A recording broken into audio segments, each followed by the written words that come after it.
నమస్తే జనభేరి న్యూస్ కి స్వాగతం. చిత్తూరు జిల్లా వీకోటలో వక్కలిగర సంఘం ఆధ్వర్యంలో ఏర్పాటు చేసిన కెంపేగౌడ విగ్రహావిష్కరణ కార్యక్రమం శుక్రవారం ఘనంగా జరిగింది. ఈ సందర్భంగా కర్ణాటక సరిహద్దులోని సుండ్రపాల్యం వద్ద కేంద్ర స్టీల్ అండ్ మైనింగ్ శాఖ మంత్రులు హెచ్డి కుమారస్వామి గారి శ్రీ ఆది చుంచనగిరి మహాసంస్థాన మఠ పీఠాధ్యక్షులు శ్రీ డాక్టర్ నిర్మలానందనాథ మహాస్వామి గారికి పలమనేరు శాసనసభ్యులు అమర్నాథ్ రెడ్డి ఘనంగా స్వాగతం తెలియజేశారు. అనంతరం స్థానిక ఆంజనేయ స్వామి ఆలయంలో పూజలు నిర్వహించి భారీ ఊరేగింపును ప్రారంభించారు. ఈ కార్యక్రమంలో పలువురు ప్రజాప్రతినిధులు, కుల సంఘ నాయకులు, కూటమి పార్టీలకు చెందిన కార్యకర్తలు పాల్గొన్నారు.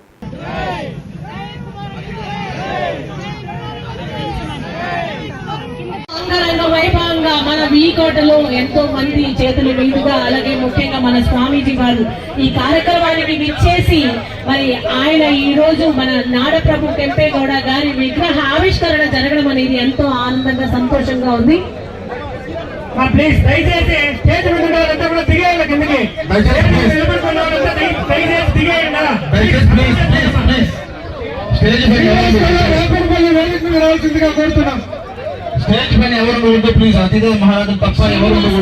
వేపరపల్లి వారిని వేదిక రావాల్సిందిగా కోరుకుంటూ దయచేసి అందరికీ విన్నపం చేస్తున్నాం. మిగిలిన వారు పేర్లు చెప్పిన వాళ్ళు మాత్రం వేదిక మీద ఉండండి, మిగతా వాళ్ళందరూ కూడా దిగాల్సిందిగా అందరినీ కోరుకుంటాం. ప్లీజ్ అండి, అందరినీ విన్నపం చేస్తున్నాము, అందరికి రిక్వెస్ట్ చేస్తున్నాము.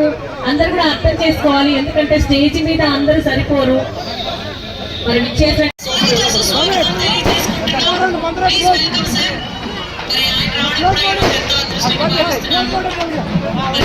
రెడ్డి గారి యొక్క సేవ మనకందరికీ బాగా తెలుసు. ఎందుకంటే నేను కూడా పలుపేరు ప్రోగ్రామ్ చేసుకుంటూ వారికి ఎంత అవసరాన్ని చూసుకుంటున్న ఏకైక ఎమ్మెల్యే ఎవరైనా ఉన్నారంటే మన అమర్నాథ్ రెడ్డి గారికి ఒకసారి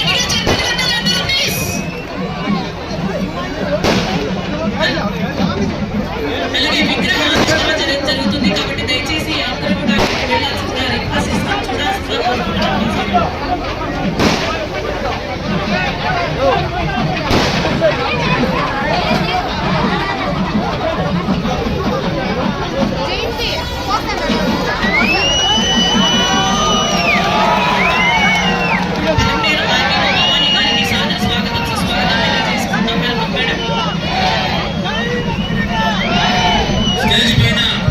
దయచేసి ముఖ్య కార్యక్రమం మాత్రం ఉండాలి.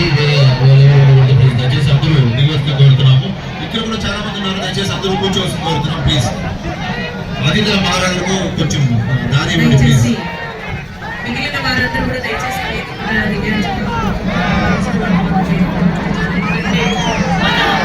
మన కోసం వచ్చినటువంటి మహారథులు, మహానేతలు అందరినీ కూడా గౌరవించుకోవడం మన యొక్క సంస్కారం కాబట్టి వారిని వేదిక మీద పిలుస్తాము. దయచేసి వారు మాత్రమే వేదిక మీద రావాల్సింది. అలాగే మరి జ్యోతి ప్రజ్వలన కార్యక్రమం జరగబోతుంది. దయచేసి అందరూ కూడా ఓపికతో ఉండాలని విజ్ఞప్తి చేస్తున్నాము. ఎందుకంటే స్వామి వారు మాట్లాడాలి మనందరితో, కాబట్టి అందరూ కూడా కొంచెం ఓపిక వహించి ఎంతసేపు ఓపికగా ఉన్నాం. పాల్గొని ఉన్న అందరికీ నా హృదయపూర్వక నమస్కారములు. వేదిక మీద దివ్య సాన్నిధ్యం వహించి ఉన్న పరమ పూజ్య స్వామి వారే, అందరూ నాయకులు, మరియా వీకోట ప్రజలందరికీ నా నమస్కారములు.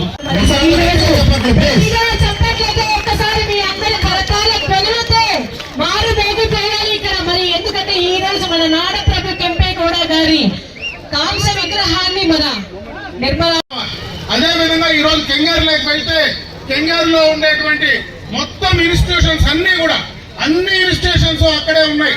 ఈ రోజు ఆ రోజు కెంగారులో పెద్దలు నాకు ఒక మాట చెప్తే నేను ఆ రోజు వెళ్ళి ఆ హాస్పిటల్ కి సంబంధించి హైదరాబాద్ లో ఏదైతే గ్లోబల్ హాస్పిటల్ ఉందో ఆ గ్లోబల్ హాస్పిటల్ కి సంబంధించినటువంటి వారి మేనేజ్మెంట్ తో ఒకసారి మాట్లాడి ఈ కాలేజీకి అనుసంధానం చేయమంటే నేను 15-20 రోజులు హైదరాబాద్ లో ఉండి ఆయన మాట ప్రకారం చేసినటువంటి సందర్భాన్ని ఈ రోజు ఆ మహానుభావుని దగ్గర నేను గుర్తు చేసుకుంటాను. ఆ మఠాన్ని ఆ యొక్క రాష్ట్రంలో, దేశంలో బ్రహ్మాండంగా చేశాడు. ఆయన అడుగుజాడల్లో ఈ రోజు నడవడానికి మనమందరం కూడా సిద్ధంగా ఉన్నాం. ఈ రోజు బ్రహ్మాండమైనటువంటి మన కెంపేగౌడ గారి విగ్రహాన్ని మనం ఆవిష్కరించాం. కెంపేగౌడ గురించి 2 మాటలు చెప్పాలి. ఈ రోజు బెంగళూరులో ఆ బెంగళూరు సిటీ గతంలో ఏదైతే బెంగళూరు పట్టణంగా అభివృద్ధి చెందిందో దాని దానికి కారకులు కెంపేగౌడ గారి ఆలోచన అని చెప్పి సందర్భంగా కూడా ఒకసారి గుర్తు చేస్తా ఉన్నా. ఎందుకంటే నేను బెంగళూరులో చదివాను కాబట్టి నాకు తెలుసు. ఈ రోజు బెంగళూరులో మనకు బసవన గుడికి పోతే బ్రహ్మాండమైనటువంటి పెద్ద మన బసవన విగ్రహం ఒకే శిలతో తయారు చేసినటువంటి విగ్రహం ఉంది. ఆ విగ్రహాన్ని తయారు చేసినటువంటి వ్యక్తి కెంపేగౌడ గారు. ఈ రోజు బెంగళూరులో మనకు అల్సూర్ లేక్ ఈ రోజు బ్రహ్మాండంగా డెవలప్ చేస్తా ఉన్నారు. హెపాలపత లేక్ బ్రహ్మాండంగా ఉంది. ఇవన్నీ కూడా డెవలప్ చేశారు, ముందు చూపుతో చేశారంటే అటువంటి కెంపేగౌడ గారిని ఈ రోజు విగ్రహావిష్కరణ ద్వారా ఆయన ఆలోచనలు ఏ రకంగా ఉన్నాయి, భవిష్యత్తు ఏ రకంగా ఉంటుందనేటువంటి విషయాన్ని కెంపేగౌడ గారు మన సమాజానికి 100 సంవత్సరాలు దాటినా ఆ సమాజానికి తెలియజెప్పే ప్రయత్నం చేస్తున్నారు. కాబట్టి ఈ సందర్భంగా ఒక మాట చెప్పే ప్రయత్నం చేస్తున్నా. అదేవిధంగా వారి అమృత హస్తాలతో ఈ రోజు బాలగంగాధర స్వామి గారు పైన ఉన్నారు. ఆయన దీవెనలు మనందరికీ కావాలి. నాకు ఆ మఠంతో దాదాపు 35 సంవత్సరాలుగా సంబంధాలు ఉన్నాయి. ఆయన ఒకే కోరిక జీవితంలో నన్ను కోరారు. రెండోదే ನಾನು ಆಂಧ್ರದಲ್ಲಿ ಅದನ್ನು ತಿರುಪತಿಯಲ್ಲಿ ಒಂದು ಇನ್ಸ್ಟಿಟ್ಯೂಷನ್ ಮಾಡಬೇಕಂತ ನನಗಿದೆ, ಸ್ವಲ್ಪ ನನಗೆ ಲ್ಯಾಂಡ್ ಕೊಡಿಸಿ ಅಂತ ಅವತ್ತು చెప్పిన తర్వాత నేను ఆ రోజు శాసనసభ్యుడిగా ప్రతిపక్ష శాసనసభ్యుడిగా 3 దఫాలు ఉన్నా. 2004, 9, 14 కూడా ఉన్నా. ఆ రోజు ఆయన బతికిన రోజులు నేను ప్రైవేట్ ల్యాండ్ పొందామని చూస్తే ఆ రోజు చేయలేకపోయా. 2017లో నేను మంత్రి అయిన తర్వాత మొట్టమొదటిగా క్యాబినెట్ లో పెట్టి ఈ రోజు మనకి ఏదైతే తిరుపతిలో ఎయిర్పోర్ట్ పక్కన బీజేఎస్ ఇన్స్టిట్యూషన్ ఆ రోజు మేము పర్టికులర్ గా తీసుకొచ్చినటువంటి సందర్భాన్ని గుర్తు చేస్తా ఉన్నా. ఆ రోజు మా ముఖ్యమంత్రి గారు అడిగారు, నువ్వేందో బీజేఎస్ అంటా ఉన్నావు, బీజేఎస్ అనేది ఏంటి అసలు, ఆ బాలగంగాధర స్వామి మట్టేంది నాకేం తెలియదంటే అది కర్ణాటకలో చాలా పెద్ద ప్రజలకు పేదలకు సేవ చేసే మఠం. ఈ రోజు ఒక్కరిగిరిలే కాదు అందరికీ కూడా ఆ యొక్క ఇన్స్టిట్యూషన్ లో చదువు చెప్పి పిల్లల్ని తయారు చేసి భవిష్యత్తులో వాళ్లకు అన్నము, చదువు, ఆరోగ్యం ఇచ్చేదానికి బాలగంగాధర స్వామి గారు ముందుకు ఉన్నారు. కాబట్టి దాన్ని చేసే ప్రయత్నంలో భాగంగా ఈ రోజు మనం కేబినెట్ లో క్లియర్ చేసి ఇవ్వాలంటే ఈ రోజు బ్రహ్మాండంగా కూడా కాలేజీ తయారైనటువంటి సందర్భాన్ని చెప్తా ఉన్నాం. ఎప్పుడైనా మీరు ఎయిర్పోర్ట్ పోతే ఎయిర్పోర్ట్ పక్కనే బ్రహ్మాండంగా ఇన్స్టిట్యూషన్ కూడా మన రాష్ట్రంలో మొట్టమొదటిగా తిరుపతిలో ఇన్స్టిట్యూషన్ జరిగింది. అయితే నాకు ఆయన బతుకున్న రోజులు నేను చేయలేకపోయాను. ఆయన చనిపోయిన తర్వాత నేను చేసే అవకాశం దొరికింది. కాబట్టి ఆ భగవంతుడు కానీ అదేవిధంగా బాలగంగాధర స్వామి అందరినీ కూడా చల్లగా చూడాలని చెప్పి నేను మనస్ఫూర్తిగా కూడా కోరుకుంటూ ఎక్కువ సమయం నేను తీసుకోలేదు. ఎందుకంటే ఈ రోజు చాలా కార్యక్రమాల పైన వాళ్ళు తొందరలో ఉంటారు. మళ్ళీ ఒకసారి మంచి కార్యక్రమానికి ఈ ప్రాంతానికి ఒకసారి మనం స్వామి గారిని పిలిపించేటువంటి ప్రయత్నం చేద్దాం. ఈ రోజు వాళ్ళ అమృత హస్తాలతో బ్రహ్మాండంగా ఈ కార్యక్రమాన్ని చేశారు. మనం ఆంధ్రలో ఉన్న రేపు కర్ణాటకలో అంటే మనం ఊరు దాటుతానే కర్ణాటకకు పోవాలి. మనకి ఏ చదువు ఉన్నా కర్ణాటకనే, మనకి ఏదైనా వ్యాపారాలు చేసుకోవాలన్నా కర్ణాటకనే. మనం పూర్తిగా కూడా ఆంధ్రప్రదేశ్ కంటే కర్ణాటక రాష్ట్రం పైనే ఎక్కువ మనం ఆధారపడి మన పిల్లల భవిష్యత్తు ఉంది. కాబట్టి వాళ్ళ చలవ చూపు, మంచి చూపు ఆంధ్ర రాష్ట్రం పైన మరీ ముఖ్యంగా ఈ ప్రాంతం ఈ రోజు వీకోట, కుప్పం, పలమనేరే కాకుండా అటు మడకశిర, ఎందుకంటే ఎక్కువ భక్తలగిరి ఉండేది అటు మడకశిరలో కానీ ఇక్కడ కానీ ఎక్కువగా ఉన్నారు. కాబట్టి ఇంకొక పక్క తంబలపల్లి నియోజకవర్గంలో కూడా ఎక్కువ మంది భక్తలగిరిలు ఉన్నారు. కాబట్టి వాళ్ళందరికీ వాళ్ళ చల్లని చూపు, మాకు ఏదైనా ఇబ్బంది ఉన్నా ఏ అవసరం వచ్చినా ఖచ్చితంగా మాకు ಆದಿಚುಂಚನಗಿರಿ ಮಠ ಮಾ ಮಠ అని మేము అనుకుంటాం. ಆದಿಚುಂಚನಗಿರಿ ಮಠ ಅಂದ್ರೆ అది ನಮ್ಮಟ, ನಮಗೋಸ್ಕರ ಅವ್ರ ಶಿಷ್ಯರು ನಾವೆಲ್ಲ ಎಲ್ಲರೂ ಇಲ್ಲಿ ಅವ್ರಿಗೋಸ್ಕರ ನಮ್ಮ ಶಿಷ್ಯರ కోసం ಅವ್ರು ಯಾವಾಗಲೂ ಮಾಡ್ತಾರಂತ ಆಸೆ ಇದೆ. కాబట్టి ఖచ్చితంగా కూడా అది చేస్తారని చెప్పి తెలియజేసుకుంటూ నాకు ఈ అవకాశం కల్పించిన మీ అందరూ ಬಹಳ ಅದ್ದೂರಿಯಾಗಿ ನಮ್ಮ ಬಂಧುಗಳು ನೀವೆಲ್ಲರೂ ತಾಯಂದರು ವಿಶೇಷವಾಗಿ ಒಂದು 3/4 ಗಂಟೆ ಆಗಿರ್ಬೋದು, 1 ಗಂಟೆ ಆಗಿರ್ಬೋದು, ನಿಮ್ಮ ಪೇಟೆ ಬೀದಿನಲ್ಲಿ ಅವರು ಕಳಶಗಳನ್ನು ಹೊತ್ತು ನಾಡಪ್ರಭು ಕೆಂಪೇಗೌಡರಿಗೆ ಗೌರವವನ್ನು ಸಲ್ಲಿಸಿರ್ತಕ್ಕಂಥದ್ದನ್ನು ಇವತ್ತು ಕಣ್ಣಾರೆ ಕಂಡಿದ್ದೇನೆ. ಇಲ್ಲಿ ಈ ಒಂದು ಪವಿತ್ರವಾದ ಸ್ಥಳದಲ್ಲಿ ಪರಮ ಪೂಜ್ಯ ಸ್ವಾಮೀಜಿಯವರ ಸಾನ್ನಿಧ್ಯದಲ್ಲಿ ಈ ಒಂದು ಕಾರ್ಯಕ್ರಮವನ್ನು ಆಂಧ್ರ ಪ್ರದೇಶ, ಅಲ್ಲಿಂದ ಕರ್ನಾಟಕ ಮತ್ತು ತಮಿಳುನಾಡಿನ ಭಾಗಗಳಿಂದ ಬಂದಿರತಕ್ಕಂಥ ಎಲ್ಲ ನನ್ನ ಕುಲ ಬಾಂಧವರು ಇವತ್ತು ಆಂಧ್ರ ಪ್ರದೇಶದಲ್ಲಿ ಇರ್ತಕ್ಕಂಥ ಒಂದು ಪ್ರಮುಖವಾದಂಥ ಸಮಸ್ಯೆ, ಇಲ್ಲಿ ಸುಮಾರು 4-5 ಲಕ್ಷ ಮತದಾರರು ಇರ್ತಕ್ಕಂಥ ಒಂದು ಆಂಧ್ರ ಪ್ರದೇಶದಲ್ಲಿ OBCಗೆ ಇವತ್ತು ಕೇಂದ್ರ ಸರ್ಕಾರ ಪರಿಗಣಿಸದೇ ಇರತಕ್ಕಂಥದ್ದನ್ನ ನನ್ನ ಗಮನಕ್ಕೆ ತಂದಿದ್ದೀರಿ.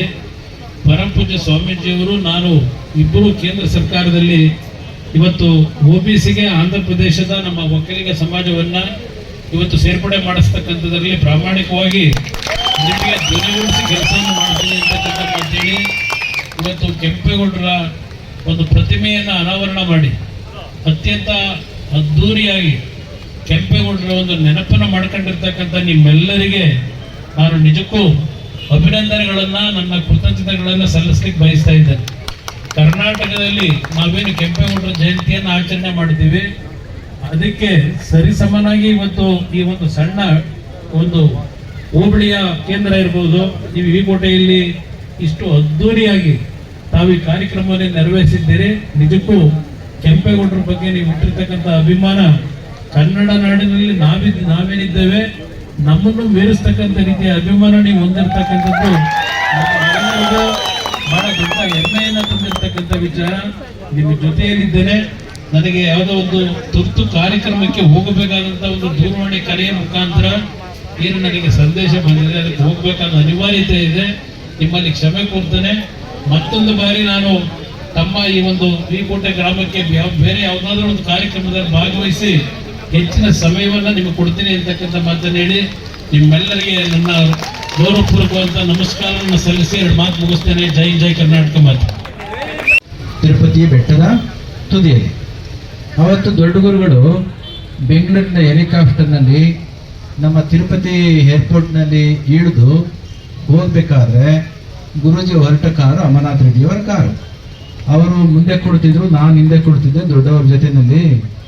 ಅಮರನಾಥ್ ರೆಡ್ಡಿಗೆ ಹೇಳಿದರು, ನೋಡಪ್ಪ ಯಾರು ಅನ್ಯತೆ ಭಾವಿಸ್ಲಿಕ್ಕೆ ಹೋಗ್ಬೇಡಿ, ಹೇಳಿ ಕೇಳಿ ನಮ್ಮ ತಿರುಪತಿ ಬೆಟ್ಟ ಇದೆಯಲ್ಲ, ಪುರಾಣದ ಕಾಲದಲ್ಲಿ ಇದು ಭೈರವನ ಬೆಟ್ಟ ಆಗಿತ್ತು ಗೊತ್ತಾ ನಿಮಗೆ? ಯಾವಾಗ ಭೃಗು ಮಹರ್ಷಿ ಬಂದು ಈ ತ್ರಿಮೂರ್ತಿಗಳಲ್ಲಿ ಸರ್ವಶ್ರೇಷ್ಠ ಯಾರು ಅಂತ ಪರೀಕ್ಷೆ ಮಾಡಲಿಕ್ಕೆ ಹೊರಟಾಗ, ಆ ಕತೆ ನಿಮಗೆ ಗೊತ್ತಲ್ವಾ? ಆ ಸಂದರ್ಭದಲ್ಲಿ ಗೊತ್ತಿಲ್ವಾ ಕತೆ ನಿಮಗೆ? ಎಷ್ಟು ಜನ ಗೊತ್ತು ಕೈ ಐತಿ? ಗೊತ್ತಿಲ್ಲ ಅಂದ್ರೆ ಕತೆ ಹೇಳ್ತೀನಿ, ಗೊತ್ತಿದ್ರೆ ನಾನು ಆಯ್ಕೆ ಮುಂದಕ್ಕೆ ಹೋಗ್ತೇನೆ. ಬಹಳ ಬುದ್ಧಿವಂತರಿದ್ರಿ. ಇದು ಕತೆ ಗೊತ್ತು ಹೇಳ್ತೇನೆ, ನಿಮಗೆ ಗೊತ್ತಿದೆ. ಆ ದೇವಲೋಕದಲ್ಲಿ ಒಂದು ದೊಡ್ಡ ಯಾಗ ಮಾಡ್ತಾ ಇರ್ತಾರೆ, ಹೌದಾ? ಯಾಗ ಮಾಡಿದ್ಮೇಲೆ ಯಾಗದ ಅಂತಿಮ ಫಲವನ್ನ, ಕಲ್ಮಿನೇಷನ್ ಫ್ರೂಟ್ ಅಂತ ಕರಿತೀವಲ್ಲ, ಆ ಯಾಗದ ಎಸೆನ್ಸ್ ಅನ್ನ ಯಾರಿಗೆ ಕೊಡಬೇಕು ಅಂತ ಯೋಚನೆ ಮಾಡ್ಬೇಕಾದ್ರೆ ಅವ್ರು ಯೋಚನೆ ಮಾಡಿದ್ರು ಒಂದು ಯಾರಿಗೆ ಕೊಡಬೇಕು ಅಂತ. ಕೊನೆಗೆ ತ್ರಿಮೂರ್ತಿಗಳಿಗೆ ಕೊಡಬೇಕು ಅಂತ ಯೋಚನೆ ಮಾಡಿದ್ರು. ಯಾರ್ಯಾರು ತ್ರಿಮೂರ್ತಿಗಳು? ಬ್ರಹ್ಮ, ವಿಷ್ಣು, ಮಹೇಶ್ವರ. 3 ಜನಕ್ಕೆ ಕೊಡಬೇಕು. 3 ಜನದಲ್ಲಿ ಯಾರೋ ಒಬ್ರಿಗೆ ಕೊಡಬೇಕು. ಒಬ್ರಿಗೆ ಕೊಟ್ಟರೆ ಒಬ್ಬರಿಗೆ ಬೇಜಾರಾಗುತ್ತೆ, ಒಬ್ಬರಲ್ಲ ಬೇಜಾರು ಮಾಡ್ಕೋತಾರೆ. ಅದಕ್ಕೋಸ್ಕರ ಅವ್ರೇನ್ ಮಾಡಿದ್ರು, ಈ 3 ಜನದಲ್ಲಿ ಶ್ರೇಷ್ಠ ಯಾರು ಅಂತ ತಿಳ್ಕೊಂಡು ಬರ್ಲಿಕ್ಕೆ ಅಂತ ಒಬ್ಬ ಋಷಿಯನ್ನ ಕಳಿಸ್ಕೊಡ್ತಾರೆ. ಯಾರನ್ನ ಕಳಿಸ್ತಾರೆ? ಭೃಗು ಮಹರ್ಷಿಯನ್ನ ಕಳಿಸ್ಕೊಡ್ತಾರೆ. ಏಡಿ ಕೇಳಿ ಕೋಪಿಷ್ಟ ಮನುಷ್ಯ. ಅವರು ಫಸ್ಟ್ ಎಲ್ಲಿಗೆ ಹೋಗ್ತಾರೆ? ಕೈಲಾಸಕ್ಕೆ ಹೋಗ್ತಾರೆ. ಆ ಕೈಲಾಸದಲ್ಲಿ ಈಶ್ವರ ಕಲ್ಲಿನ ತರ ಕುಳಿತುಬಿಟ್ಟಿದ್ದ. ಹೀಗೆ ಕಲ್ಲಿನ ತರ ಕುಳಿತಿರ್ತಕ್ಕಂಥ ಈಶ್ವರನ ನೋಡಿ ನಾನು ಬಂದ್ರು ಕೂಡ ರೆಸ್ಪೆಕ್ಟ್ ಕೊಡ್ಲಿಲ್ಲ ಅಂತ ಹೇಳಿ ಶಾಪ ಕೊಟ್ಟನಂತೆ. ನಾನು ಬಂದಾಗ ಕಲ್ಲಿನ ತರ ನೀನ್ ಕುಳಿತಿರೋದ್ರಿಂದ ಮುಂದೆ ಭೂಲೋಕದಲ್ಲಿ ಜನಗಳು ನಿನ್ನನ್ನ ಪೂಜೆ ಮಾಡೋದಿಲ್ಲ, ಕಲ್ಲನ್ನ ಪೂಜೆ ಮಾಡಲಿ ಅಂತ ಹೇಳಿದ್ರು. ಇವತ್ತು ನಾವೆಲ್ಲ ಈಶ್ವರನ ಯಾವ ರೂಪದಲ್ಲಿ ಪೂಜೆ ಮಾಡ್ತೇವೆ? ಶಿವಲಿಂಗ ರೂಪದಲ್ಲಿ ಪೂಜೆ ಮಾಡ್ತೇವೆ. ಅಲ್ಲಿಂದ ಸೀದಾ ಸತ್ಯಲೋಕಕ್ಕೆ ಹೋದ. ಸತ್ಯಲೋಕ ಯಾರ್ದು? ಬ್ರಹ್ಮನದು. ಬ್ರಹ್ಮನು ಕೂಡ ಗೊತ್ತಿಲ್ಲದ ಹಾಗೆ ಕುಳಿತುಬಿಟ್ಟ, ಅವನಿಗೂ ಶಾಪ ಕೊಟ್ಟ. ಭೂಲೋಕದಲ್ಲಿ ಯಾರು ಕೂಡ ಪೂಜನೆ ಮಾಡಬಾರ್ದು ಅಂತ. ಕೊನೆ ಪಕ್ಷ ಶಿವನಿಗೆ ಪೂಜನಾರ ಮಾಡಲಿ ಬೇರೆ ರೂಪದಲ್ಲಿ ಅಂತನಾದ್ರೆ ಹೇಳಿದ್ ನಾವು. ಆದ್ರೆ ಬ್ರಹ್ಮನಿಗೆ ನೋ ಒನ್ ಶುಡ್ ವರ್ಷಿಪ್ ಬ್ರಹ್ಮ ಇನ್ ಕಲಿಯುಗ ಇನ್ ಆನ್ ಪ್ಲಾನೆಟ್ ಅರ್ತ್ ಅಂತ ಶಾಪ ಕೊಟ್ಟ. ಅದಕ್ಕೆಲ್ಲಾದ್ರೂ ಬ್ರಹ್ಮನ ದೇವಸ್ಥಾನ ನೋಡಿದ್ದೀರಾ? ಅದು ಇನ್ನು ನೋಡಿದಿರೋದು ಒಂದೇ ಒಂದು, ಯಾವುದು? ವೈಕುಂಠ ಅಲ್ವಾ? ವೈಕುಂಠಕ್ಕೆ ಹೋದ ಅಷ್ಟೊತ್ತು ತಾಯಿ ಲಕ್ಷ್ಮಿಯ ಜೊತೆಯಲ್ಲಿ ಒಂದು ದೈವದತ್ತವಾಗಿರ್ತಕ್ಕಂಥ ನರ್ತನ ಮಾಡಿ ಸುಸ್ತಾಗಿ ಆರಾಮಾಗಿ ಮಲಗಿದ್ದ ಮಹಾವಿಷ್ಣು. ವಕ್ಷಸ್ಥಲದಲ್ಲಿ ಲಕ್ಷ್ಮಿ ಇದ್ದು ಆ ಮನುಷ್ಯ ಆಗ ಮಾಡಿದ. ಎಲ್ಲಿ? ಬ್ರಹ್ಮಲೋಕದಲ್ಲಿ. ಕೈಲಾಸದಲ್ಲಿ ಇವ ಹಿಂಗ್ ಮಾಡಿದ. ಈ 3 ಜನದಲ್ಲಿ ಯಾರು ಯೋಗ್ಯರು ಅಂತ ಹುಡುಕಕ್ಕೆ ಅಂತ ಬಂದ್ರೆ ಈಗ ಆಯ್ತಲ್ಲ ಅಂತ ಹೇಳಿ ತುಂಬಾ ಬೇಜಾರಾಗಿ ಅವನಿಗೆ ಶಾಪ ಕೊಟ್ಟಿದ್ದ, ಇವನಿಗೆ ಕೋಪ ಮಾಡಿ ಬೈದಿದ್ದ.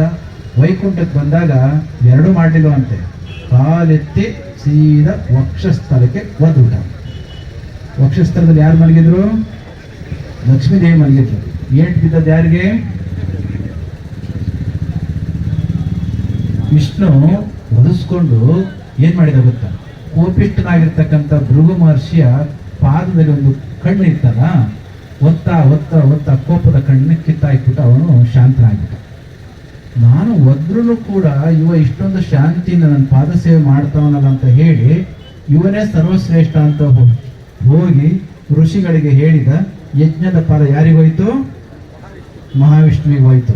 ಅವ್ರೇನೋ ಅವಾರ್ಡ್ ಕೊಟ್ರು, ಮನೆಯಲ್ಲಿ ಬೆಂಕಿ ಹತ್ರು. ಏನಾಯ್ತು ಮನೆಯಲ್ಲಿ? ಅಯ್ಯಮ್ಮ ಮೇಡಮ್ ಹೇಳಿದ್ರು, ಮೇಡಮ್ ಅಲ್ಲಪ್ಪ ಲಕ್ಷ್ಮೀ, ಆಧುನಿಕ ರಂಗದಲ್ಲಿ ಮಾತಾಡ್ತಿದ್ರು. ಲಕ್ಷ್ಮೀದೇವಿ ಹೇಳಿದ್ರು, ಅಲ್ಲ ನಿನ್ನ ಜಗತ್ತೆಲ್ಲ ಪೂಜೆ ಮಾಡ್ತಾರೆ ಅಂತ ನಾನು ನಿನ್ನ ಮದುವೆ ಆದ್ರೆ ನೀನು ಎಲ್ಲರ ಹತ್ರನು ಒದಿಸ್ಕೊಂಡು ಕೂತ್ಕೊಳ್ತೀಯಲ್ಲ ನೀನು ನನ್ನ ಹೆಂಗಿರೋದು ಕೋಪ ಮಾಡ್ಕೊಂಡು ಮುನ್ಸ್ಕೊಂಡು ಭೂಲೋಕಕ್ಕೆ ಬಂದ್ಬಿಟ್ಟು ತಾಯಿ. ಗಂಡಸರಿಗೆ ಅನ್ಸುತ್ತೆ ಒಮ್ಮೊಮ್ಮೆ, ಹೆಣ್ಮಕ್ಳನ್ನ ತವ್ರ ಮನೆಗೆ ಹೋದ್ರೆ ಬಹಳ ಸಂತೋಷ ಆಗುತ್ತೆ 1-2 ದಿನ. ಆಮೇಲೆ ಏನಾಗುತ್ತೆ? ಏಕಂ ನಿತ್ಯಂ ವಿಮಲಂ ಅಚಲಂ ಸರ್ವಧಿ ಸಾಕ್ಷಿಭೂತಂ ಭವಾತೀತಂ ತ್ರಿಗುಣರಹಿತಂ ಸದ್ಗುರುಂ ತಂ ನಮಾಮಿ. ಶ್ರೀ ವಿದ್ಯಾಂ ಜಗತಾಂ ಧಾತ್ರಿಂ ಸರ್ಪಸುಂದರೀಂ.